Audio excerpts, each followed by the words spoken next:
Welcome to waves media. అధికార పార్టీలోకి రావాలని నన్ను అడిగారు. నన్ను కొనాలంటే వాడి బాబులు తాతలు దిగి రావాలి. నేను వేల మంది ప్రాణాలు కాపాడిన డాక్టర్ను. చిల్లర రాజకీయాలు చేయను. రాజకీయాలు ప్రజల కోసం చేయాలి, కమిషన్ల కోసం కాదు. నేను నా గురించి చెప్పుకుంటూ పక్కనోళ్ళ గురించి చెడుగా చెప్పను. నాకు కావాల్సింది నా అక్క చెల్లెలు, నా రైతన్నలు బాగుండడం అని Korutla BRS MLA doctor Sanjay సంచలన వ్యాఖ్యలు చేశారు. ఎప్పుడైనా మంచిని మంచి అనాలే, చెడుని చెడనాలే. మంచిని మంచి అనాలే, చెడుని చెడనాలే. రాజకీయాల్లో మన అందరం బతకనికి రాలే. రాజకీయం ప్రజలకు సేవేనికి ఒక విధానం. చాలా మందికి రాజకీయాలంటే కమిషన్లు ఇచ్చుడు, పైసలు తీసుకున్నాడు. డాక్టర్ సంజయ్ అంటే నన్ను కొనాలంటే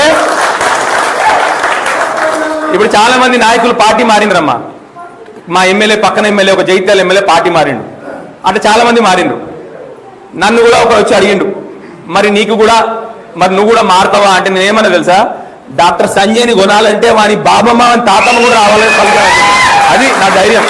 ఎందుకంటే నిజాయితీగా బత్త కాబట్టి. చాలా మందికి నిజాయితీ లేదు కాబట్టి భయపడి అడుగుతారు. నేను నిజాయితీగా బత్తా. మనిషికి 100 మంది ప్రాణాలు కాపాడినా నేను. మీ అందరు తెలుసుంటే డాక్టర్ సంజయ్ అంటే ఎవరు, 1000 మంది ప్రాణాలు కాపాడినా. పిచ్చి రాజకీయాలు, చిల్లర రాజకీయాలు నేను ఇప్పుడు చేయను, భవిష్యత్తులో చేయబోను. నాకు కేవలం కావాల్సిందల్లా నేను ఏ రోజు ఆ నాయకుని తిట్టి బతక. ఇప్పుడు నా గురించి చెప్పుకుంటా. నేను మంచి ఉన్నా చెడ్డున్నా మీరు నిర్ణయించాలి, అంతే.